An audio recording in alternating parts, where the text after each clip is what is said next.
Doctor ortho Ayurvedic oil and capsule. अब दर्द भी घुटने टेकेगा। उत्तराखंड में जल्द होगा बजट सत्र की तारीखों का ऐलान। सीएम धामी करेंगे बजट सत्र की तिथि और स्थान की घोषणा। बजट सत्र कम से कम 10 दिन का करने की कांग्रेस की मांग।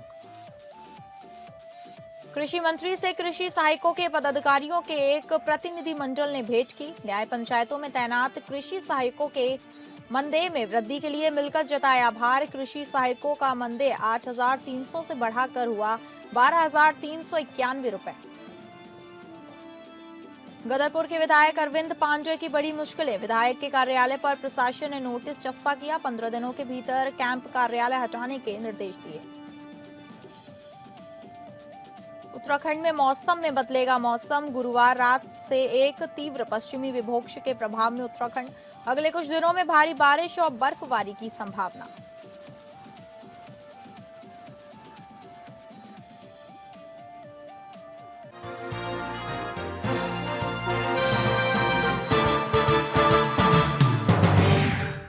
नमस्कार, आप सभी का स्वागत है उत्तराखंड बुलेटिन में और मैं हूं आपके साथ अंकिता सिंह। शुरुआत करेंगे बुलेटिन की, जहां मुख्यमंत्री पुष्कर सिंह धामी ने गैरसैंण में आगामी बजट सत्र के लिए सरकार की तैयारी पूरी होने की बात कही है।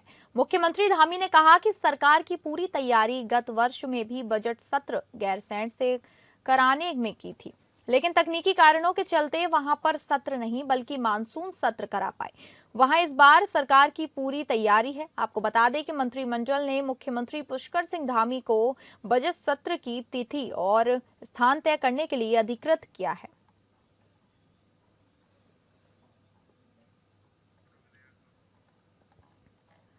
आपको बता दें, पुष्कर सिंह धामी ने गैरसैंण में आगामी बजट सत्र के लिए सरकार की तैयारी पूरी होने की बात कही है। मुख्यमंत्री पुष्कर सिंह धामी ने कहा कि सरकार की पूरी तैयारी गत वर्ष में भी बजट सत्र गैरसैंण में कराने की थी, लेकिन तकनीकी कारणों के चलते वहां पर सत्र नहीं बल्कि मानसून सत्र करा पाए। वहीं इस बार सरकार की पूरी तैयारी है। वहीं आपको बताते चलें कि मंत्रिमंडल ने मुख्यमंत्री पुष्कर सिंह धामी को बजट सत्र की तिथि और स्थान तय करने के लिए अधिकृत किया है।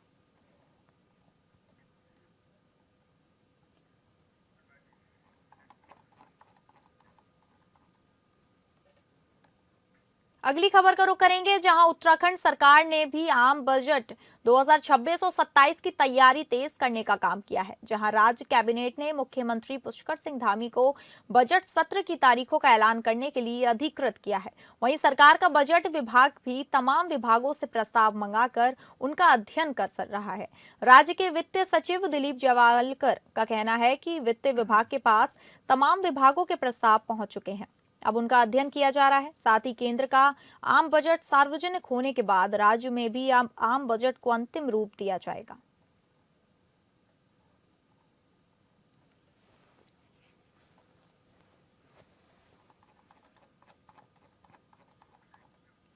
आगामी बजट सत्र का आयोजन गैरसैंण में होगा, जिसकी जानकारी खुद मुख्यमंत्री पुष्कर सिंह धामी ने दी है। लेकिन वहां मुख्यमंत्री विपक्षी दल कांग्रेस को सत्र के स्थान पर और अवधि के औपचारिक ऐलान का इंतजार है।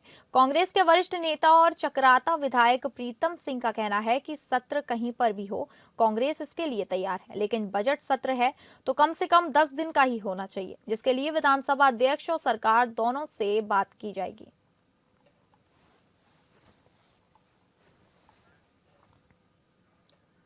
उत्तराखंड के कृषि मंत्री गणेश जोशी से उनके शासकीय आवास पर कृषि सहायकों के पदाधिकारियों के एक प्रतिनिधिमंडल ने भेंट की।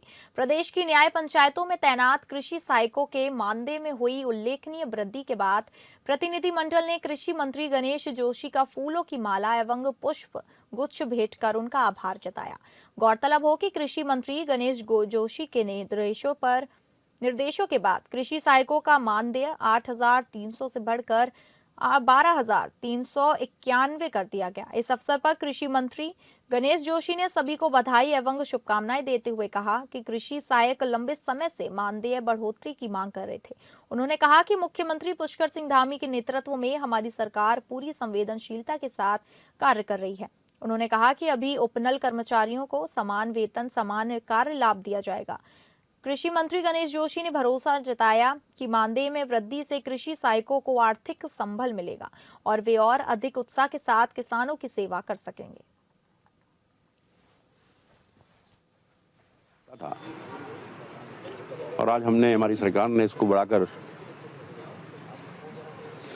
12,300 कर दिया है। 4,000 रुपये हमने बढ़ाए हैं, जिससे वहाँ के अध्यक्ष और कुछ लोग प्रमुख उनके अधिकारी मुझे आभार व्यक्त करने के लिए आए हैं, क्योंकि आज प्रदेश के अंदर एक संवेदनशील सरकार चल रही है।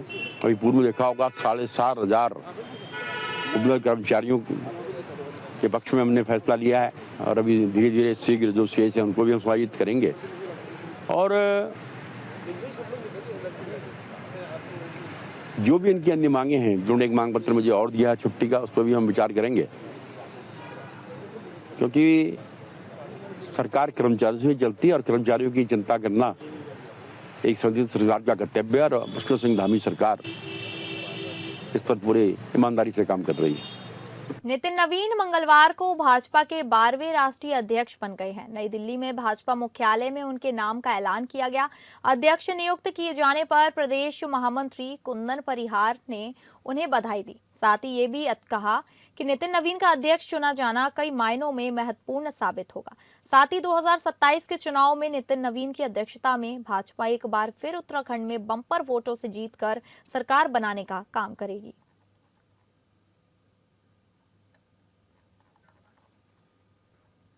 लगातार जमीनी विवादों में उलझे गदरपुर विधायक अरविंद पांडे की मुश्किलें कम होने का नाम नहीं ले रही हैं। कल देर शाम तहसील प्रशासन ने विधायक अरविंद पांडे के आवास पर बने कैंप कार्यालय पर नोटिस चस्पा कर दिया। प्रशासन ने नोटिस में 15 दिनों के भीतर कैंप कार्यालय हटाने के निर्देश दिए। जब तहसील प्रशासन द्वारा नोटिस चस्पा किया गया, उस समय विधायक अरविंद पांडे घर पर मौजूद नहीं थे। उनकी अनुपस्थिति में उनके पुत्र अतुल पांडे ने नोटिस रिसीव किया। नोटिस चस्पा होने की खबर फैलते ही आज विधायक समर्थक बड़ी संख्या में विधायक अरविंद पांडे के आवास पर पहुंचे और अपनी ही सरकार के खिलाफ रोष व्यक्त किया। इस दौरान विधायक अरविंद पांडे ने प्रशासन की कार्यवाही पर तीखी प्रतिक्रिया देते हुए कहा कि मेरे आवास के पास जो टिन शेड बनाया गया है वह राहगीरों की सुविधा के लिए था। अगर कोई कानूनी कार्यवाही करनी है तो नियमों के तहत की जाए, लेकिन तराई क्षेत्र में वर्षों से बसे लोगों पर किसी भी सूरत में अन्यायपूर्ण कार्यवाही नहीं होने दी जाएगी।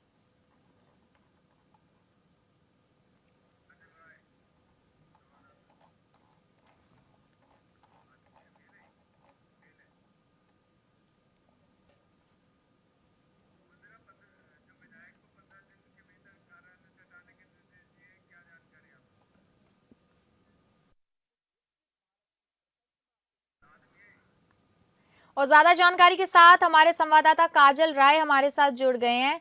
काजल, क्या जानकारी है जो 15 दिनों के भीतर कैंप कार्यालय से हटाने के निर्देश दिए गए हैं विधायक को, उसको लेके? मैं आपको बताना चाहूंगा कि क्षेत्रीय विधायक जो गदरपुर के विधायक है, इनका जो है लगातार कोई ना कोई भूमि घोटाला इनके ऊपर आरोप लगा रहे हैं कि इनके द्वारा जो है भूमि हमारे मामले में जो है हस्तक्षेप किया गया और इनके भाइयों के नाम जो है विधायक के भाइयों के नाम कर दिया गया। तो कई सारे आरोप लगा रहे हैं, लेकिन अब जो है लिख दिया गया है कि उनका जो कैंप कार्यालय है वो सरकारी भूमि कह के उसमें जो है एक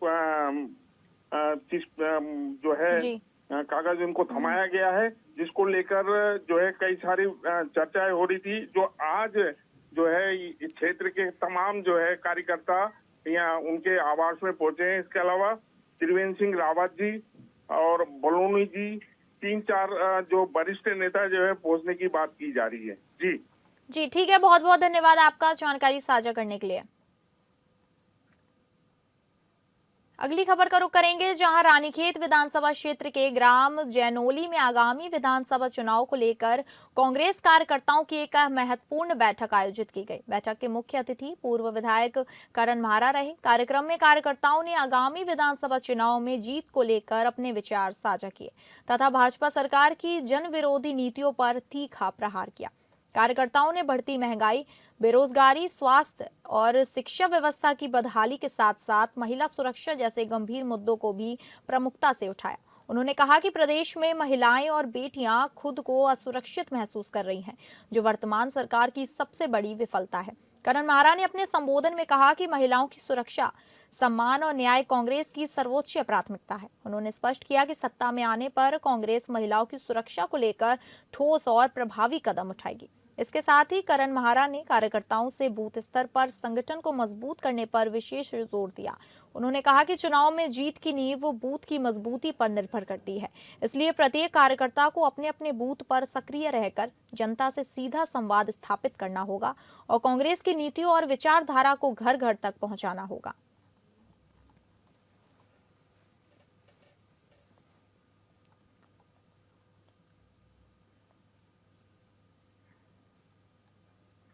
चंपावत के लधिया घाटी क्षेत्र के रीठा साहिब में आयोजित सरकार जनता के द्वार कार्यक्रम आम लोगों के लिए राहत और उम्मीद का केंद्र बना। मुख्य विकास अधिकारी डॉक्टर GS खाती के नेतृत्व में आयोजित इस बहुउद्देशीय शिविर में जिले के 2 दर्जन से अधिक विभागों ने अपने अपने स्टॉल लगाकर सरकारी योजनाओं की जानकारी दी और ग्रामीणों की समस्याओं का मौके पर ही समाधान किया। शिविर के दौरान उप जिलाधिकारी नितेश डांगर द्वारा 3 दर्जन से अधिक प्रमाण पत्र जारी किए गए। वहीं लंबे समय से लंबित शिकायतों का तुरंत निस्तारण कर लोगों को बड़ी राहत दी गई। प्रशासन का फोकस ये है कि दूरस्थ घाटी क्षेत्र के लोगों को एक ही स्थान पर अधिकतम सेवाएं उपलब्ध कराई जा सके। कार्यक्रम के दौरान कुल 688 लोगों को विवाह पंजीकरण, गोदारा योजनाएं, सामाजिक सुरक्षा योजनाएं, किसान सम्मान निधि, राशन कार्ड, वृद्धावस्था, विधवा एवं दिव्यांग पेंशन सहित विभिन्न सरकारी लाभों से जोड़ा गया। इसके साथ ही किसानों से जुड़े नए आवेदन भी प्राप्त किए गए तथा जंगली जानवरों से फसलों को हुए नुकसान के मामलों में मुआवजे से संबंधित प्रकरण दर्ज किए गए, जिससे किसानों और जरूरतमंद परिवारों को बड़ी राहत मिली। शिविर में आधार कार्ड संशोधन और नए कार्ड बनाने की सुविधा भी उपलब्ध कराई गई। हालांकि अधिक भीड़ के कारण कई लोगों को लंबा इंतजार करना पड़ा। स्वास्थ्य विभाग की ओर से चिकित्सा सेवाएं भी दी गईं, लेकिन चिकित्सकों की सीमित उपलब्धता के चलते कुछ मरीजों को प्रतीक्षा करनी पड़ी, जिसको लेकर हल्की नाराजगी भी देखने को मिली। इसके बावजूद अधिकांश लोगों की समस्याओं के समाधान से शिविर में संतोष का माहौल रहा। कुछ ग्रामीणों ने यह भी कहा कि यदि वरिष्ठ अधिकारी शिविर में और अधिक समय तक मौजूद रहते तो कुछ जटिल मामलों का समाधान बेहतर ढंग से हो सकता था। वहीं कुछ देर तक प्रतीक्षा के बाद भी कुछ लोगों की समस्याएं हल न होने से वे मायूस नजर आए। शिविर के सफल आयोजन में जिला पंचायत अध्यक्ष आनंद अधिकारी, भाजपा कार्यकारिणी सदस्य सतीश पांडे, सुभाष बगोली सहित अन्य जनप्रतिनिधियों का सहयोग रहा। इसके अलावा क्षेत्र के समाज कार्यकर्ता भोला बोहरा, उनकी धर्मपत्नी तथा जिला पंचायत सदस्य सोनू मोरा ने भी कार्यक्रम को सफल बनाने में सक्रिय भूमिका निभाई। शिविर के नोडल अधिकारी एवं मुख्य कृषि अधिकारी धनपत कुमार ने बताया कि लधिया घाटी क्षेत्र के दूर दराज गांवों से बड़ी संख्या में लोग शिविर में पहुंचे। प्रशासन का प्रयास रहा कि सरकारी योजनाओं का लाभ अंतिम पंक्ति में खड़े व्यक्ति तक पहुंचे और लोगों को कार्यालयों के अनावश्यक चक्कर न लगाने पड़े।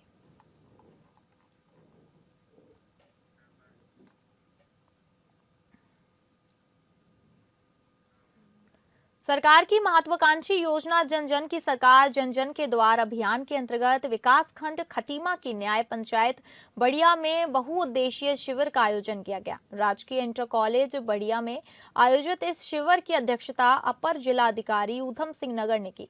कार्यक्रम में मुख्य अतिथि जिला पंचायत अध्यक्ष अजय मौर्य, दर्जा मंत्री उत्तम दत्ता एवं नगर पालिका अध्यक्ष रमेश जोशी मौजूद रहे। अतिथियों ने अपने संबोधन में कहा कि यह अभियान मुख्यमंत्री पुष्कर सिंह धामी की एक सराहनीय पहल है, जिसका उद्देश्य जनता की समस्याओं का समाधान उनके द्वार पर करना है। शिविर में विभिन्न विभागों द्वारा एक ही छत के नीचे सेवाएं प्रदान की गई। शिविर के दौरान करीब 60 शिकायतें दर्ज की गई, जिनमें से 15 का मौके पर ही निस्तारण कर दिया गया। लगभग 1500 लोगों ने शिविर का लाभ उठाया। स्वास्थ्य विभाग द्वारा निःशुल्क जांच व दवाइयों का वितरण भी किया गया। वहीं दिव्यांग प्रमाण पत्र बनाए गए और पशुपालन विभाग ने पशुओं की दवाइयां वितरित की। प्रशासन ने आगे भी अभियान जारी रखने की बात कही।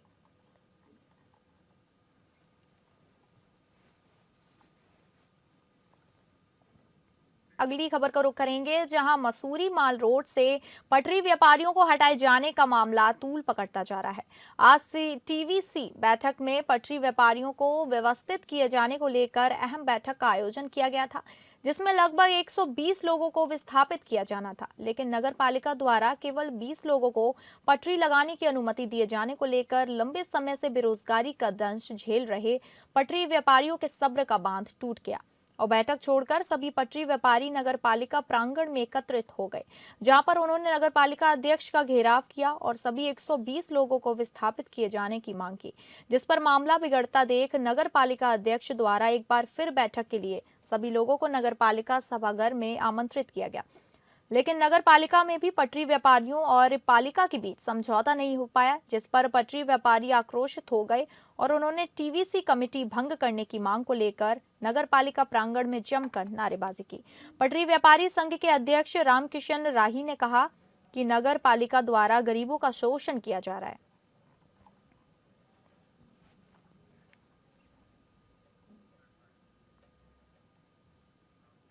अग्निशमन अधिकारी नरेंद्र सिंह के पर्यवेक्षण में आज प्रभारी अग्निशमन अधिकारी गणेश चंद्र के नेतृत्व में फायर स्टेशन रानीखेत द्वारा क्षेत्रीय आयुर्वेदीय अनुसंधान संस्थान थापला में अग्नि दुर्घटनाओं से बचाव के संबंध में बेसिक जानकारियां देकर अग्नि सुरक्षा के प्रति जागरूक किया गया। इस दौरान संस्थान में उपस्थित अधिकारियों कर्मचारियों को डेमो के माध्यम से घरेलू गैस सिलेंडर से आग लगने, शॉर्ट सर्किट सहित अन्य कारणों से उत्पन्न आग से बचाव एवं आग बुझाने के व्यवहारिक तरीकों की जानकारी दी गई। अग्निशमन टीम द्वारा आग लगने की स्थिति में अपनाई जाने वाली सावधानियों, प्राथमिक प्रतिक्रिया, अग्निशमन उपकरणों के सही उपयोग एवं सुरक्षित निकासी की प्रक्रिया के बारे में विस्तार से बताया गया। साथ ही डेमोन्स्ट्रेशन के माध्यम से आगजनी अथवा आपदा की स्थिति में त्वरित, सुरक्षित एवं प्रभावी राहत एवं बचाव कार्य करने की जानकारियां दी गई।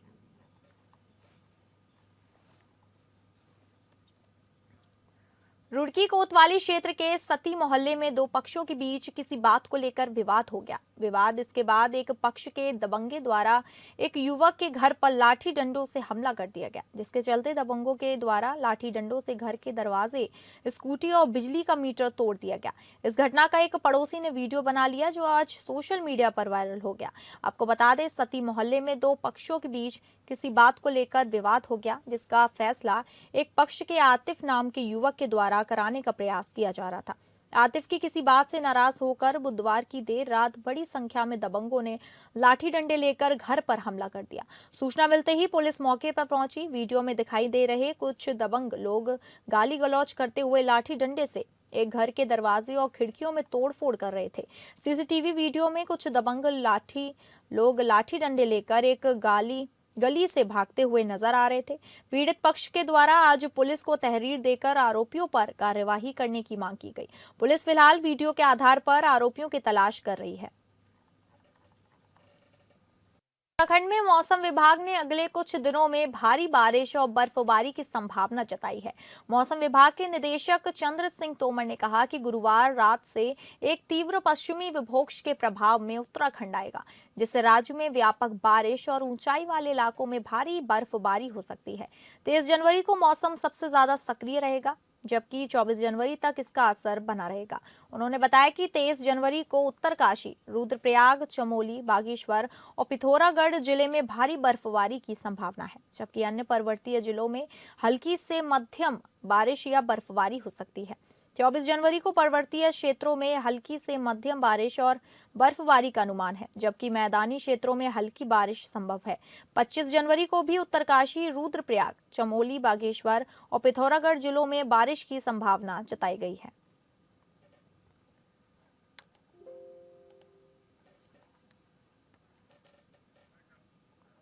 तो फिलहाल उत्तराखंड बुलेटिन में बस इतना ही। नमस्कार।